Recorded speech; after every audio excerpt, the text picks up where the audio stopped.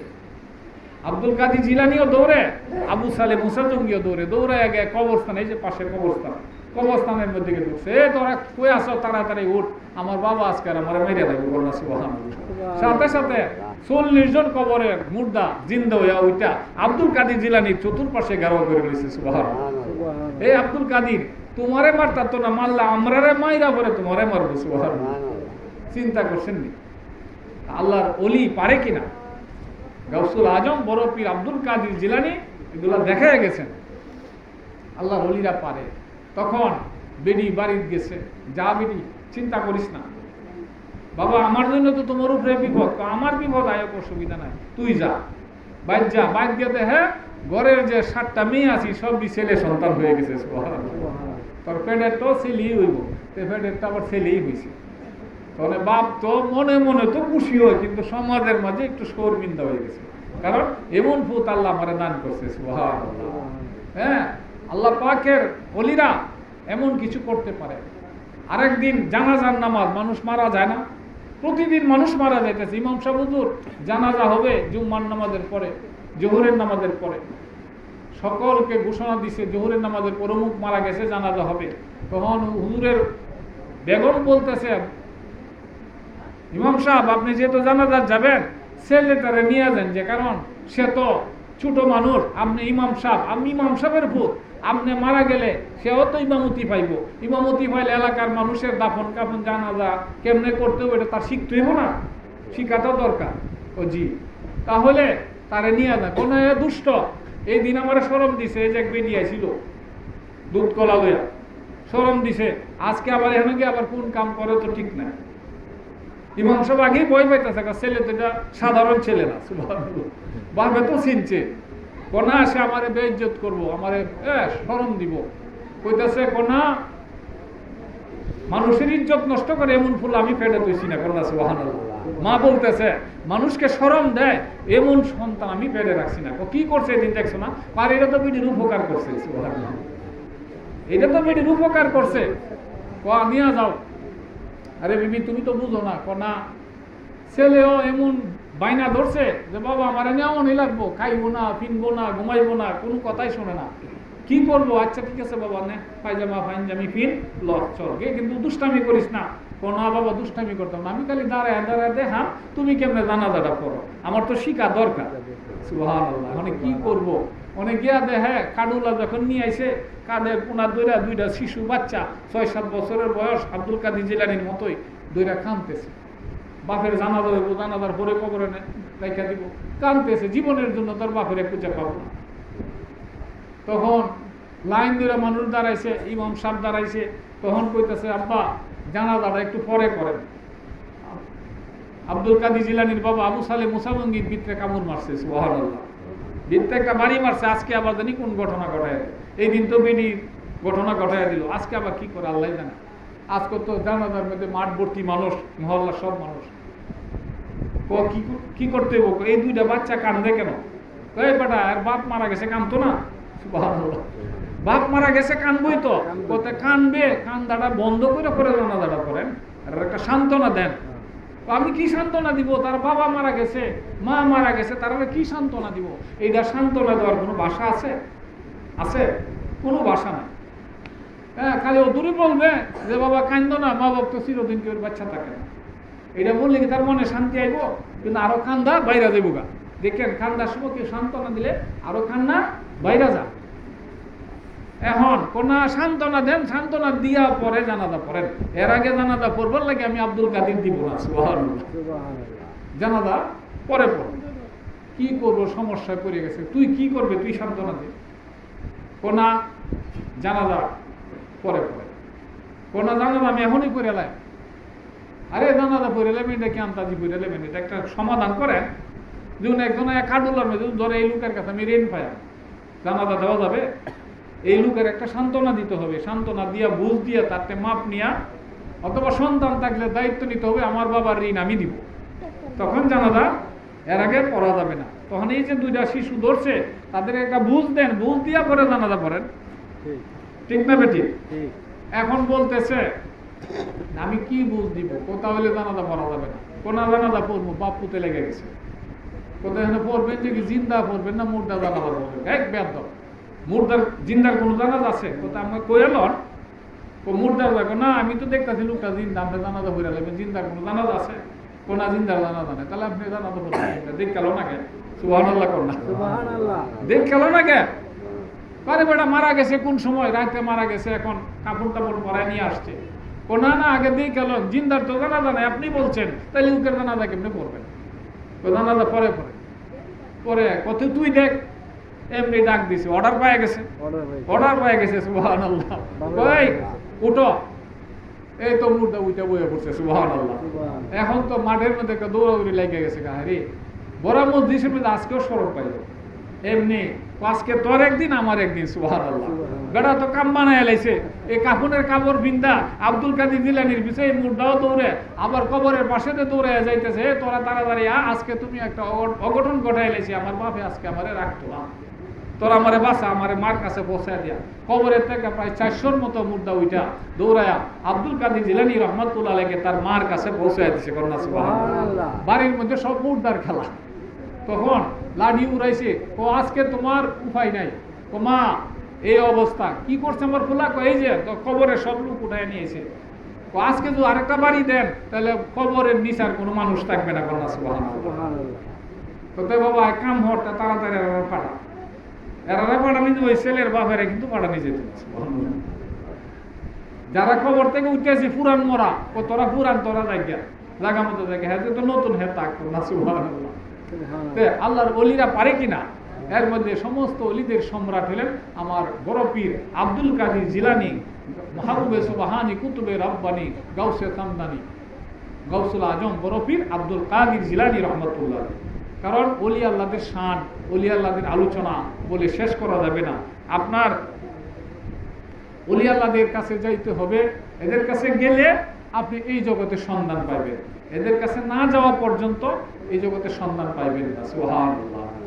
সাল্লাল্লাহু আলা মুহাম্মাদ সাল্লাল্লাহু আলাইহি ওয়াসাল্লাম, সাল্লাল্লাহু আলা মুহাম্মাদ সাল্লাল্লাহু আলাইহি ওয়াসাল্লাম। নবীজি আমাদেরকে সারিয়া